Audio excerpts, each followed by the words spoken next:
est-ce que vous m'entendez bien? Oui, parfait. Déjà, je tiens à confirmer une rumeur des rencontres du tourisme, c'est que vous êtes très très intimidant sous cet angle, mais que vous êtes aussi très beau et pas que sous l'œil de Maria, donc pas d'inquiétude, ne vous en faites pas. Aujourd'hui, je vais vous parler de plusieurs sujets qui me tiennent à cœur. Le premier, c'est la communication, et plus précisément la communication sur les réseaux sociaux. Ça me tient à cœur parce que c'est mon métier, mais je vais aussi vous parler de responsabilité. Alors, la responsabilité, c'est un mot dans le tourisme assez galvaudé, très tendance, très à la mode, mais c'est aussi un mot qui est un peu flou. On ne sait pas trop ce qu'on y met derrière parfois. Que faire dans ces cas-là? Tout simplement aller demander au Larousse. Et donc, la responsabilité dans le sens où on va l'aborder aujourd'hui, c'est quoi? C'est l'intégration volontaire par les entreprises de préoccupations sociales et environnementales à leur activité commerciale et à leurs relations avec les parties prenantes. C'est très joliment dit. Maintenant, une fois qu'on a dit ça, qu'est-ce qu'on en fait? Moi, ça m'a amené à me poser une question, comme disait Ludovic, que j'aimerais partager avec vous. Et cette question, c'est: est-ce qu'on peut être responsable sur des plateformes de communication qui ne le sont pas? Alors, nous n'avons bien évidemment pas 4 heures, mais bien 14,35 minutes pour discuter de ce sujet-là ensemble. Et au début, quand je me suis posé cette question, j'ai eu à peu près cette sensation-là. Vous voyez à peu près ce que je veux dire. C'est un sujet qui laisse sans voix et on se dit: oh là là, qu'est-ce que j'ai fait? Est-ce qu'on va trouver une réponse à cette question? Voyons-le ensemble. La première réponse, très évidente, je ne vais pas faire durer le suspense. La première réponse qui m'est venue, c'est non. Pourquoi non? Parce que les réseaux sociaux, c'est ça. C'est une empreinte carbone qui n'est pas négligeable. C'est des scandales de fuite de données et de l'ingérence politique, notamment avec le scandale Cambridge Analytica de Facebook. C'est des dangers pour la santé mentale de nos ados, de nos enfants et même de nos adultes, oserais-je le dire, donc la santé mentale, la santé physique. C'est aussi la question de la vie privée des enfants, aujourd'hui, demain, ces enfants et ces générations qui sont nés avec les réseaux sociaux. Et c'est également Elon Musk, c'est dinguerie à n'en plus finir, tous les jours il nous en fait une nouvelle. Et donc tout ça fait qu'on ne peut avoir qu'une réaction mesurée et posée face à tout ça. La seule chose que ça donne envie de faire, c'est de fuir tous ces systèmes qui ont des conséquences sociales, sociétales, environnementales complètement désastreuses. Bon, une fois que c'est dit, il y a toujours un mais, parce que sinon je ne serais pas là sur scène pour partager tout ça avec vous. Les réseaux sociaux, c'est aussi ça.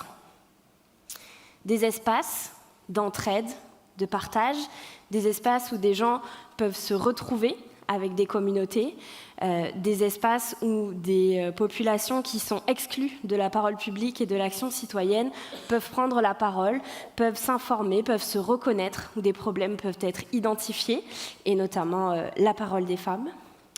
Ça peut être aussi, de façon assez inattendue, des outils pour promouvoir des pratiques de voyage qui sont plus responsables, plus vertueuse, de proposer à nos voyageurs d'aujourd'hui et de demain des façons de voyager qui sont autres et qui tendent vers plus de responsabilité et de durabilité. C'est des initiatives comme celle d'Amélie Deloche, avec Paye ton influence, qui était sur scène ici l'an dernier. Je vous recommande de regarder ces interventions très intéressantes et qui œuvrent pour plus de responsabilité dans le milieu de l'influence, pour créer des choses vertueuses sur les réseaux sociaux. C'est aussi des initiatives de sororité, comme celle d'Ok Juno, que j'ai co-créée avec mon acolyte Laurence Giuliani. Suivez-nous. C'est donc une page LinkedIn qui parle de sexisme ordinaire dans le milieu du tourisme institutionnel. Donc c'est tous ces espaces-là, des choses qui peuvent être très positives. C'est aussi, bien évidemment, des communautés, vos communautés. On a parlé beaucoup de commun aujourd'hui, ça fait partie des mots-clés de ces rencontres. Et dans commun, on peut y associer ces communautés. C'est des mèmes, c'est des gifs, c'est des choses drôles, joyeuses, positives. C'est des retours d'expérience de vos voyageurs, c'est du partage, c'est de l'entraide, et c'est plein de belles choses. On est donc face à un dilemme, le dilemme de Jack et Rose. Est-ce qu'on lâche l'affaire? Ou est-ce qu'on ne se dirait pas que plutôt que d'aller se réfugier dans une grotte, on va utiliser ces leviers de communication qui sont formidables et présents un petit peu partout pour pouvoir valoriser une autre façon de voyager, pour pouvoir valoriser des pratiques touristiques qui sont vertueuses. Parenthèse, il y avait de la place pour 2 sur cette planche. Je n'accepterai aucune contradiction là-dessus. L'objectif sur les réseaux sociaux et la façon dont moi j'ai envie de promouvoir ces réseaux sociaux, c'est de pouvoir créer des espaces d'entraide, des espaces sécuritaires, ce qu'on appelle des safe places, des endroits où vos communautés, vos voyageurs peuvent se retrouver, partager des conseils, trouver des bons plans, d'avoir quelque chose de vertueux et de vous-même être acteur de la création de ces espaces vertueux. Les réseaux sociaux, ça peut être humain, ça peut être bienveillant, ça peut apporter de la valeur à vos voyageurs et surtout, ça peut être joyeux. La responsabilité, la durabilité, ne doit pas être synonyme de rébarbatif, être synonyme de mou du genou ou aller à l'encontre d'une expérience touristique qui a du sens. J'aimerais vous partager un petit souvenir de voyage personnel. Alors, ces 2 petites personnes blondes que vous voyez sur la photo, c'est ma sœur et moi. Et ces souvenirs de vacances, mes parents étaient un peu précurseurs du slow tourisme, puisque quand on partait en vacances, on partait 1 mois en Espagne, chez ma grand-mère. Il n'y avait pas encore des moyens ferroviaires adaptés pour qu'on puisse prendre le train, mais sinon je suis sûre qu'ils nous auraient obligés à faire ça. Et en fait, on faisait des activités toutes simples.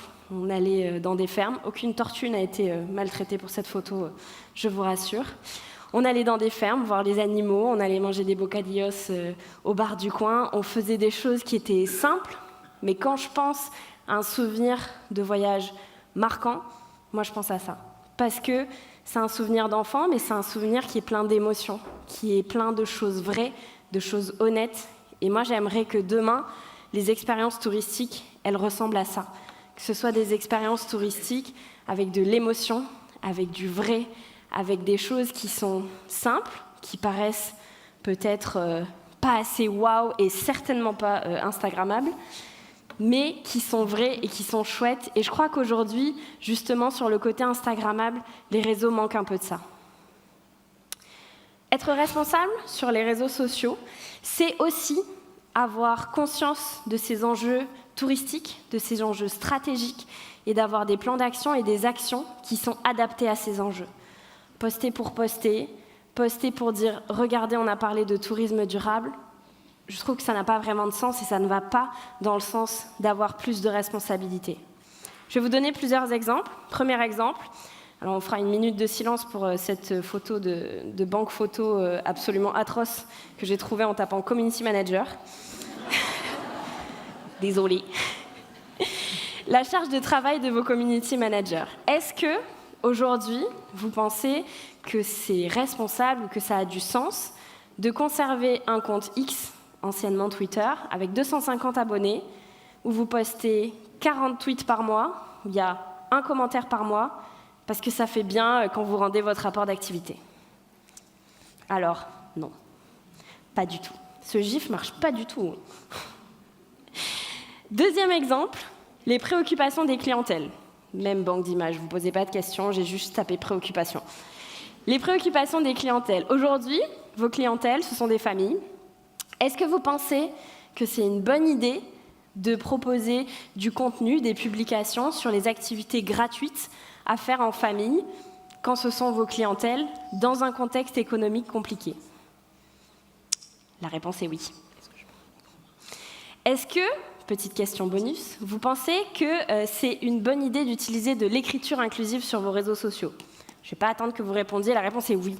N'en déplaise aux rageux d'Internet, tout ce qui va vers plus d'inclusivité, plus d'inclusion et plus de représentativité, ne serait-ce que dans les mots employés, c'est aujourd'hui ce qui est, à mon sens, le cœur d'une stratégie touristique responsable.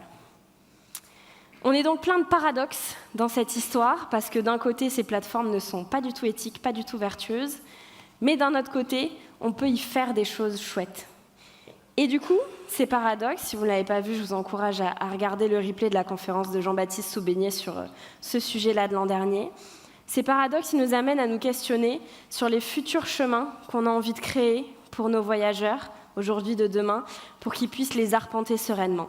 Et parce que j'adore faire ça, je vais répondre à ma question initiale par une autre question. Est-ce que c'est pas ça le vrai sens du tourisme institutionnel ?